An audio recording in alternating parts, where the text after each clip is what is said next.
Hello and welcome to the Strange Tales podcast presented by me, your host Winston R. Douglas.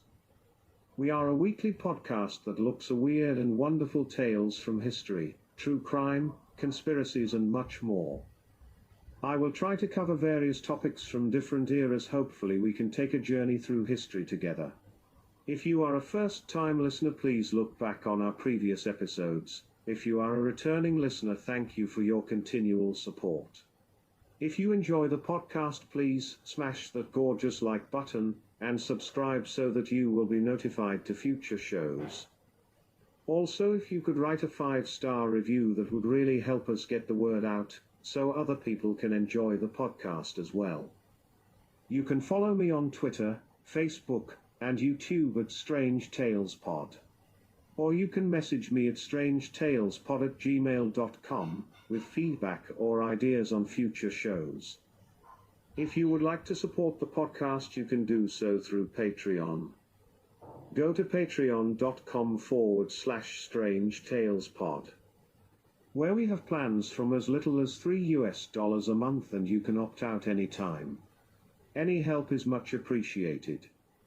This week we look into a cybercrime gang that is the Lazarus Group. Lazarus Group, also known by other names such as Guardians of Peace or Whois Team, is a cybercrime group made up of an unknown number of individuals.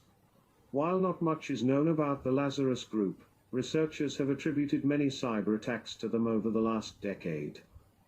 Names given by cybersecurity firms include Hidden Cobra by the United States intelligence community and Zinc by Microsoft. The Lazarus Group has strong links to North Korea. The United States Federal Bureau of Investigation says that the Lazarus Group is a North Korean state-sponsored hacking organization. The Lazarus Group were reported to have stolen $12 million from the Banco del Austro in Ecuador and $1 million from Vietnam's Tien Phong Bank in 2015. They have also targeted banks in Poland and Mexico.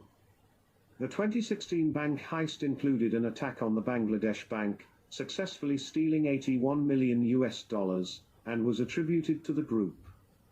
In 2017, the Lazarus Group was reported to have stolen $60 million from the Far Eastern International Bank of Taiwan, although the actual amount stolen was unclear, and most of the funds were recovered.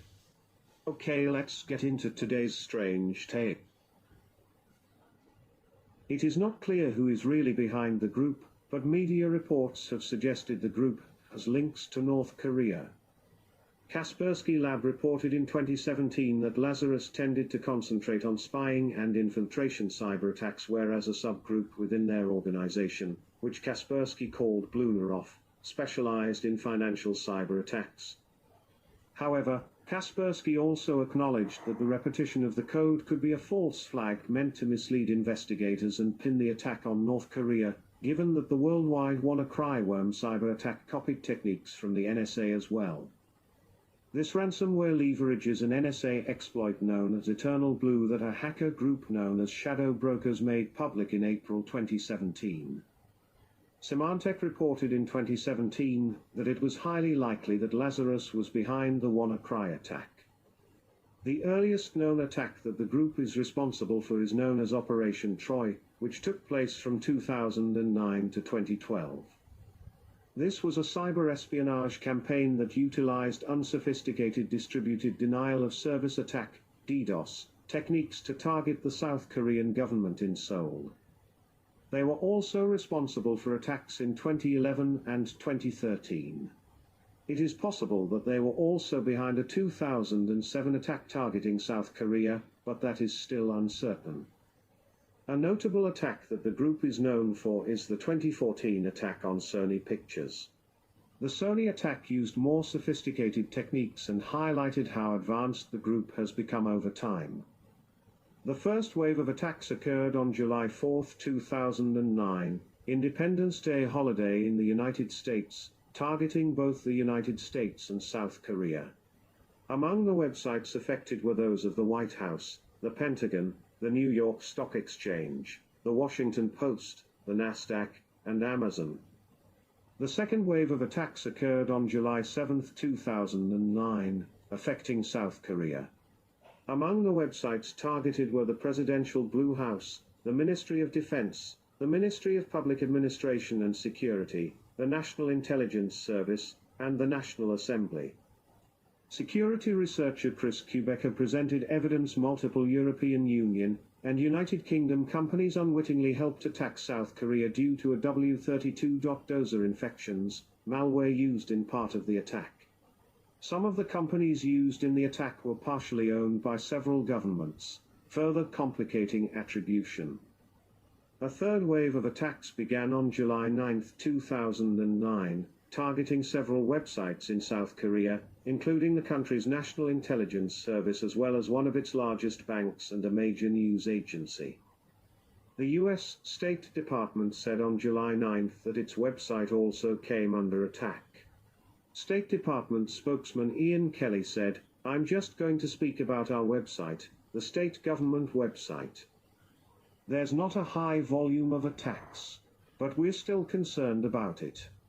They are continuing." U.S. Department of Homeland Security spokesperson Amy Kudvar said that the department was aware of the attacks and that it had issued a notice to U.S. federal departments and agencies to take steps to mitigate attacks. Despite the fact that the attacks targeted major public and private sector websites, the South Korean Presidential Office suggested that the attacks were conducted with the purpose of causing disruption, rather than stealing data. However, Jose Nazario, manager of a U.S. network security firm, claimed that the attack is estimated to have produced only 23 megabits of data per second, not enough to cause major disruptions. That being said, websites reported service disruptions for days following the attack. Later, it was discovered that the malicious code responsible for causing the attack, Trojan.dozer and its accompanying dropper W32.dozer, was programmed to destroy data on infected computers and prevent the computers from being rebooted. It is unclear if this mechanism was ever activated. Security experts said that the attack reused code from the Midum worm to spread infections between computers.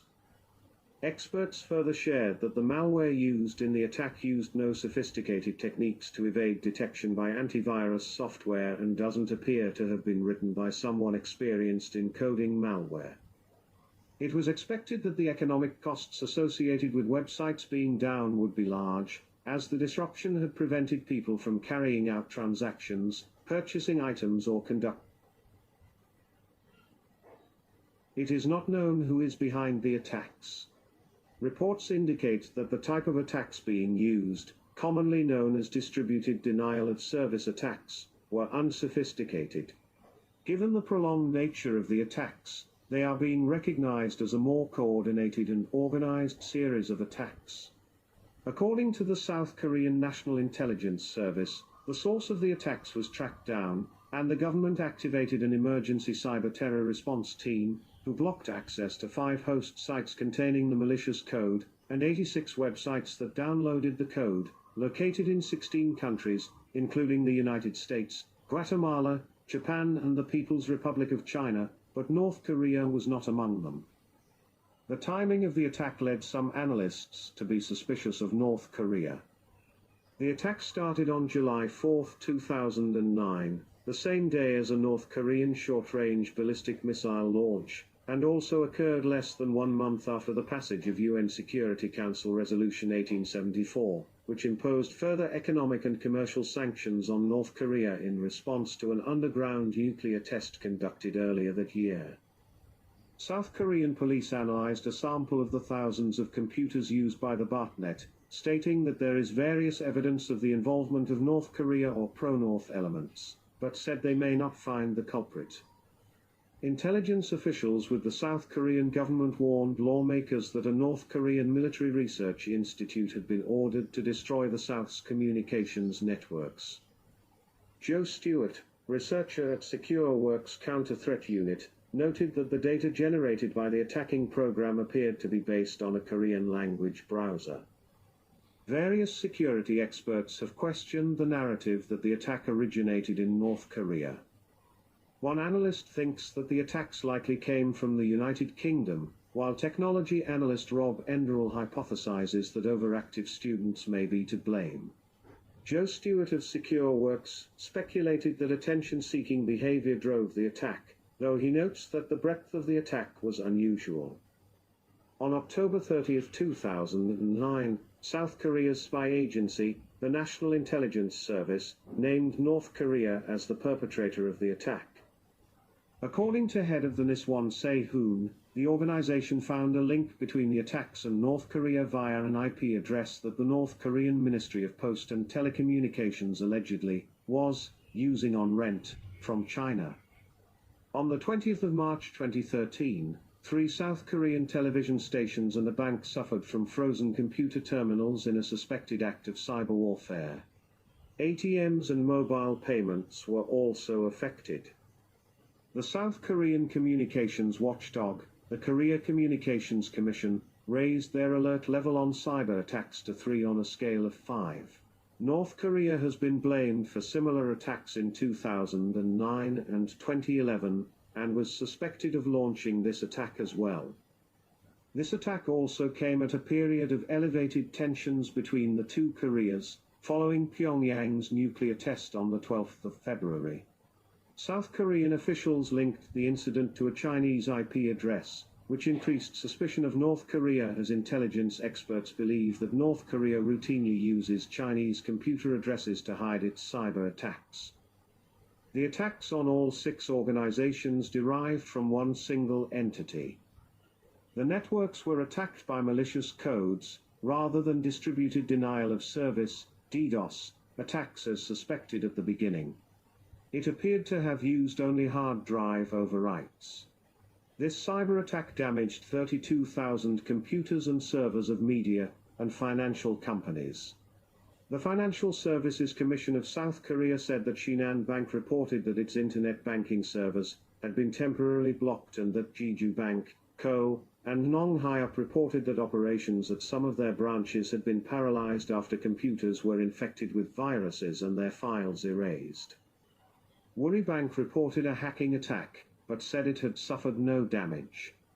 Computer shutdowns also hit companies including the Korean Broadcasting System, Munhwa Broadcasting Corporation, and Tien. This cyber attack caused $750 million in economic damage alone. Peak in 2013, also. The frequency of cyber attacks by North Korea and rampant cyber espionage activities attributed to China are of great concern to the South Korean government. The June 25th cyber terror is an information leak that occurred on June 25, 2013 that targeted Kyongwade and other institutions. The hacker that caused this incident admitted that the information of 2.5 million Seon-Yuri party members, 300,000 soldiers, 100,000 Kyongwade homepage users and 40,000 United States Forces Korea members. There were apparent hacking attacks on government websites.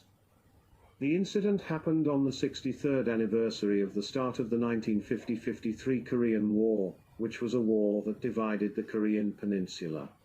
Since the Blue House's website was hacked, the personal information of a total of 220,000 people, including 100,000 ordinary citizens and 20,000 military personnel, using the Chonghwa-dae website were hacked. The website of the Office for Government Policy Coordination and some media servers were affected as well. While multiple attacks were organized by multiple perpetrators, one of the distributed denial of service, DDoS, attacks against the South Korean government websites were directly linked to the Dark Soul Gang and Trojan.Castoff. Malware related to the attack is called Dark Soul in the computer world and was first identified in 2012. It has contributed to multiple previous high-profile attacks against South Korea. At approximately 2013 June 25, 9:10 a.m., websites such as the Kyongwade website, main government institute websites, news, etc. became victims of website change, DDoS, information thievery, and other such attacks. When connecting to the Kyongwade homepage, words such as the Great Kim Jong-un Governor and All Hail the Unified Chairman Kim Jong-un. Until our demands are met, our attacks will continue. Greet us. "We are anonymous" would appear with a photo of President Park Geun-hye. The government changed the status of cyber danger to noteworthy on June 25, 10:45 a.m., then changed it to warning on 3:40 p.m. Kyung-hye uploaded an apology on June 28. The Ministry of Science, ICT and Future Planning revealed on July 16 that both the March and June incidents corresponded with past hacking methods used by North Korea. However, the attacked targets include a Japanese Korean Central News Agency site and major North Korean anti-South websites, and the hackers also have announced that they would release information of approximately 20 high-ranked North Korean army officers with countless pieces of information on North Korean weaponry. Following the hacking in June, there was further speculation that North Korea was responsible for the attacks. Investigators found that an IP address used in the attack matched one used in previous hacking attempts by Pyongyang. Park Ye-moon, a former Director General at the Ministry of Science, ICT and Future Planning, said 82 malignant codes, collected from the damaged devices and internet addresses used for the attack, as well as the North Korea's previous hacking patterns, proved that the hacking methods were the same as those used in the 20th of March cyber attacks. With this incident, the Korean government publicly announced that they would take charge of the Cyber Terror Response Control Tower, and along with different ministries, the National Intelligence Service, NIS, will be responsible to build a comprehensive response system using the national cybersecurity measures. The South Korean government asserted a Pyongyang link in the March cyber attacks, which has been denied by Pyongyang. A 50-year-old South Korean man identified as Mr. Kim is suspected to be involved in the attack. 2014 Sony breach. The exact duration of the hack is yet unknown. US investigators say the culprits spent at least 2 months copying critical files. A purported member of the Guardians of Peace, GOP, who has claimed to have performed the hack, stated that they had access for at least a year prior to its discovery in November 2014, according to Wired. The hackers involved claim to have taken more than 100 terabytes of data from Sony, but that claim has never been confirmed. The attack was conducted using malware. Although Sony was not specifically mentioned in its advisory, US CERT said that attackers used a server message block, SMB, worm tool to conduct attacks against a major entertainment company. Components of the attack included a listening implant, backdoor, proxy tool, destructive hard drive tool, and destructive target cleaning tool. The components clearly suggest an intent to gain repeated entry, extract information, and be destructive, as well as remove evidence of. Sony was made aware of the hack on Monday, November 24, 2014, as the malware previously installed rendered many Sony employees' computers inoperable by the software, with the warning by a group calling themselves the Guardians of Peace, along with a portion of the confidential data taken during the hack. Several Sony-related Twitter accounts were also taken over. This followed a message that several Sony Pictures executives had received via email on the previous Friday, November 21st. The message, coming from a group called God's Apsels, demanded monetary compensation or otherwise, Sony Pictures will be bombarded as a whole. This email message had been mostly ignored by executives, lost in the volume they had received, or treated as spam email. In addition to the activation of the malware on November 24, the message included a warning for Sony to decide on their course of action by 11 p.m. that evening, although no apparent threat was made when that deadline passed. In the days following this hack, the Guardians of Peace began leaking yet unreleased films and started to release portions of the confidential data to attract the attention of social media sites, although they did not specify what they wanted in return. Sony quickly organized internal teams to try to manage the loss of data to the internet, and contacted the FBI and the private security firm FireEye to help protect Sony employees whose personal data was exposed by the hack, repair the damaged computer infrastructure, and trace the source of the leak. The first public report concerning a North Korean link to the attack was published by Re/Code on November 28 and later confirmed by NBC News. This is absurd. Yet it is exactly the kind of behavior we have come to expect from a regime that threatened to take merciless countermeasures against the US over Hollywood comedy, and has no qualms about holding tens of thousands of people in harrowing gulags. On December 8, 2014, alongside the eighth large data dump of confidential information, the Guardians of Peace threatened Sony with language relating to the September 11 attacks that drew the attention of US security agencies. North Korean state-sponsored hackers are suspected by the United States of being involved in part due to specific threats made towards Sony in movie theaters showing The Interview, a comedy film about an assassination attempt against Kim Jong-un. North Korean officials had previously expressed concerns about the film to the United Nations, stating that to allow the production and distribution of such a film on the assassination of an incumbent head of a sovereign state should be regarded as the most undisguised sponsoring of terrorism as well as an act of war. In its first quarter financials for 2015, Sony Pictures set aside $15 million to deal with ongoing damages from the hack. Sony has bolstered its cybersecurity infrastructure as a result, using solutions to prevent similar hacks or data loss in the future. Sony co-chairperson Amy Pascal announced in the wake of the hack that she would step down as of May 2015, and instead will become more involved with film production under Sony. According to a notice letter dated December 8, 2014, from SB to its employees, SB learned on December 1, 2014, that personally identifiable information about employees and their dependents may have been obtained by unauthorized individuals as a result of a brazen cyber attack, including names, addresses, social security numbers and financial information. On December 7, 2014, C-SPAN reported that the hackers stole 47,000 unique social security numbers from the SB computer network. Although personal data may have been stolen, early news reports focused mainly on celebrity gossip and embarrassing details about Hollywood and film industry business affairs gleaned by the media from electronic files, including private email messages. Among the information revealed in the emails was that Sony CEO Kazuo Hirai pressured Sony Pictures co-chairwoman Amy Pascal to soften the assassination scene in the upcoming Sony film The Interview. Many details relating to the actions of the Sony Pictures executives, including Pascal and Michael Linton, were also released, in a manner that appeared to be intended to spur distrust between these executives and other employees of Sony. Other emails released in the hack showed Pascal and Scott Rudin, a film and theatrical producer, discussing Angelina Jolie.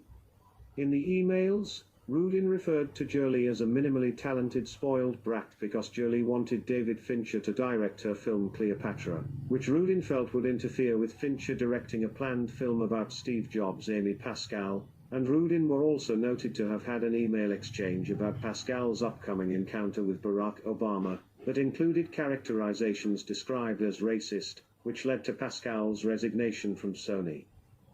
The two had suggested they should mention films about African Americans upon meeting the president, such as Django Unchained, 12 Years a Slave and The Butler, all of which depict slavery in the United States or the pre-civil rights era. Pascal and Rudin later apologized. Details of lobbying efforts by politician Mike Moore on behalf of the Digital Citizens Alliance and Fair Search against Google were also revealed. The leak revealed multiple details of behind-the-scenes politics on Columbia Pictures' current Spider-Man film series, including emails between Pascal and others to various heads of Marvel Studios. Due to the outcry from fans, the Spider-Man license was eventually negotiated to be shared between both studios.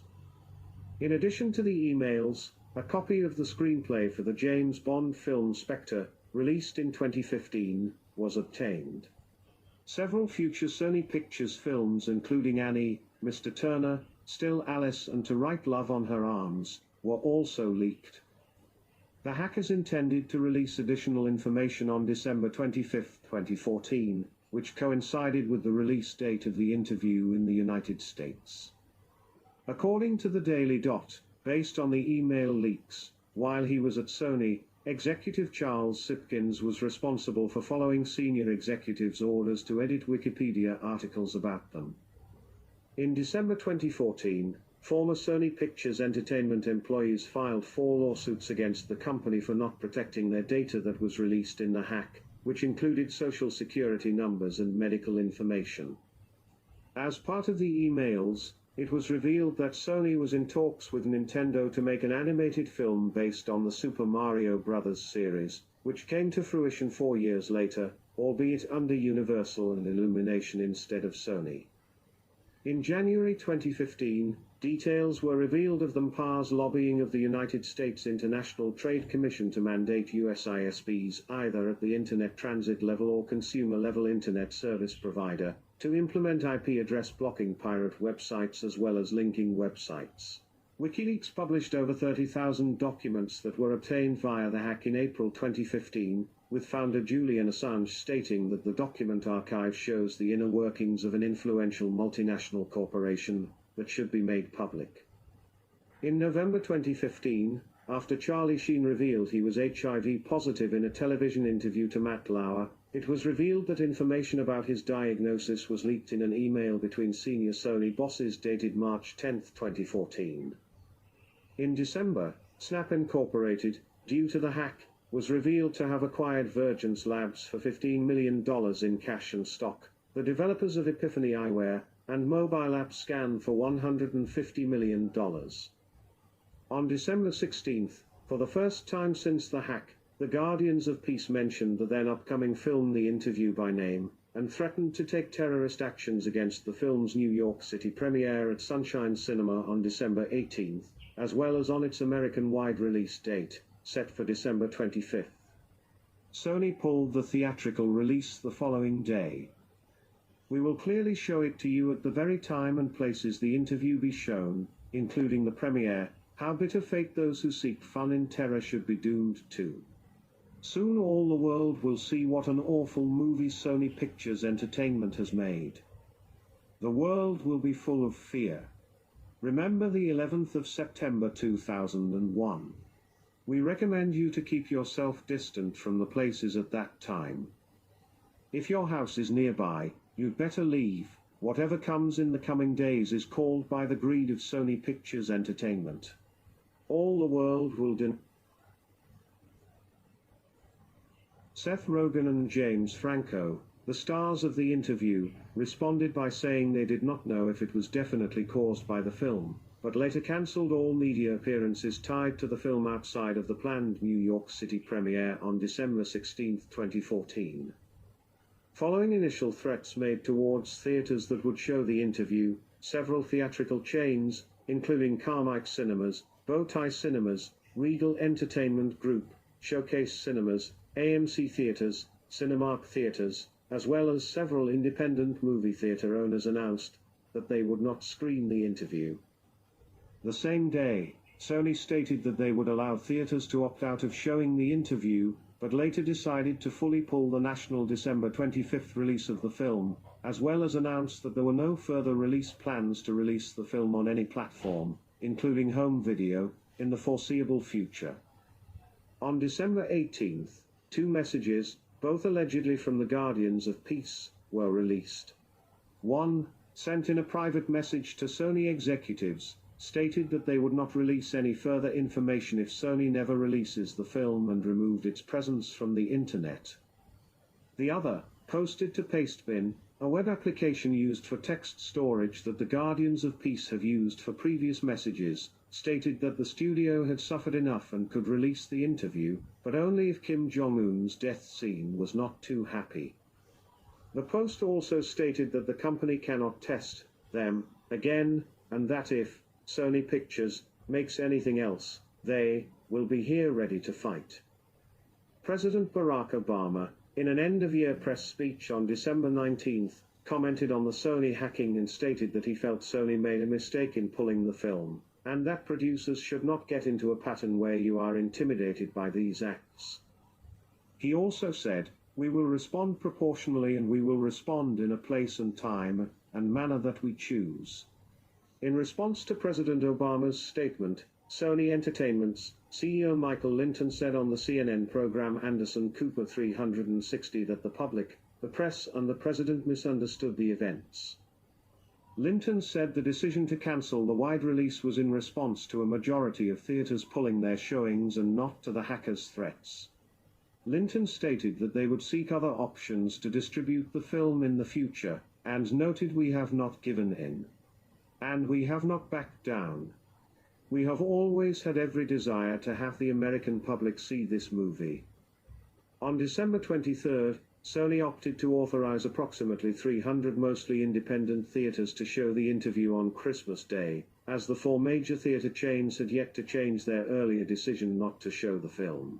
The FBI worked with these theaters to detail the specifics of the prior threats and how to manage security for the showings, but noted that there was no actionable intelligence on the prior threats. Sony's Linton stated on the announcement that "We are proud to make it available to the public and to have stood up to those who attempted to suppress free speech." The interview was also released to Google Play, Xbox Video, and YouTube on December 24. No incidents predicated by the threats occurred with the release, and instead, the unorthodox release of the film led to it being considered a success due to increased interest in the film following the attention it had received. On December 27, the North Korean National Defense Commission released a statement accusing Obama of being the chief culprit who forced the Sony Pictures Entertainment to indiscriminately distribute. U.S. government officials stated on December 17, 2014 their belief that the North Korean government was centrally involved in the hacking, although there was initially some debate within the White House whether or not to make this finding public. White House officials treated the situation as a serious national security matter, and the FBI formally stated on December 19 that they connected the North Korean government to the cyber attacks. Including undisclosed evidence, these claims were made based on the use of similar malicious hacking tools and techniques previously employed by North Korean hackers, including North Korea's Cyber Warfare Agency Bureau 121 on South Korean targets. According to the FBI, technical analysis of the data deletion malware used in this attack revealed links to other malware that the FBI knows North Korea previously developed. For example, there were similarities in specific lines of code, encryption algorithms, data deletion methods, and compromised networks. The FBI also observed significant overlap between the infrastructure used in this attack and other malicious cyber activity the U.S. government has previously linked directly to North Korea. For example, the FBI discovered that several IP addresses associated with known North Korean infrastructure communicated with IP addresses that were hard-coded into the data deletion malware used in this attack. The FBI later clarified that the source IP addresses were associated with a group of North Korean businesses located in Shenyang in northeastern China. Separately, the tools used in the SB attack have similarities to a cyber attack in March of last year against South Korean banks and media outlets, which was carried out by North Korea. The FBI later clarified more details of the attacks, attributing them to North Korea by noting that the hackers were sloppy with the use of proxy IP addresses that originated from within North Korea. At one point the hackers logged into the Guardians of Peace Facebook account and Sony's servers without effective concealment. FBI Director James Comey stated that internet access is tightly controlled within North Korea, and as such, it was unlikely that a third party had hijacked these addresses without allowance from the North Korean government. The National Security Agency assisted the FBI in analyzing the attack, specifically in reviewing the malware and tracing its origins. NSA Director Admiral Michael Rogers agreed with the FBI that the attack originated from North Korea. A disclosed NSA report published by Der Spiegel stated that the agency had become aware of the origins of the hack due to their own cyber intrusion on North Korea's network that they had set up in 2010. Following concerns of the technology maturation of the country. The North Korean news agency KCNA denied the wild rumors of North Korean involvement, but said that 3. The hacking into the Sony pictures might be a righteous deed of the supporters and sympathizers with the DPRK in response to its appeal. North Korea offered to be part of a joint probe with the United States to determine the hackers' identities, threatening consequences if the United States refused to collaborate, and continued the allegation. The US refused and asked China for investigative assistance instead. Some days after the FBI's announcement, North Korea temporarily suffered a nationwide internet outage, which the country claimed to be the United States' response to the hacking attempts. On the day following the FBI's accusation of North Korea's involvement, the FBI received an email purportedly from the hacking group, linking to a YouTube video entitled "You Are an Idiot," apparently mocking the organization. December 19, 2014, U.S. Secretary of Homeland Security Jay Johnson released a statement. The cyber attack against Sony Pictures Entertainment was not just an attack against a company and its employees. It was also an attack on our freedom of expression and way of life. He encouraged businesses and other organizations to use the cybersecurity framework developed by the National Institute of Standards and Technology NIST to assess and limit cyber risks and protect against cyber threats. Secretary of State John Kerry published his remarks condemning North Korea for the cyber attack and threats against movie theaters and moviegoers. This provocative and unprecedented attack and subsequent threats only strengthen our resolve to continue to work with partners around the world to strengthen cybersecurity, promote norms of acceptable state behavior, uphold freedom of expression, and ensure that the Internet remains open, interoperable, secure and reliable, he said. On January 2, 2015, the U.S., under an executive order issued by President Obama, installed additional economic sanctions on already sanctioned North Korea for the hack, which North Korean officials called out as groundlessly stirring up bad blood to. Thank you all so much for listening. I really hope that you enjoyed today's strange tale. If you did, please smash that gorgeous like button and subscribe so that you will be notified to future shows. Also, if you could write a 5-star review, that would really help us get the word out, so other people can enjoy the podcast as well. You can follow me on Twitter, Facebook, and YouTube at Strange Tales Pod. Or you can message me at strangetalespod@gmail.com with feedback or ideas on future shows. If you would like to support the podcast, you can do so through Patreon. Go to patreon.com/strangetalespod, where we have plans from as little as $3 a month, and you can opt out anytime. Any help is much appreciated. This is me, your host, Winston R. Douglas, signing out for now. Thanks again, hope to see you again soon.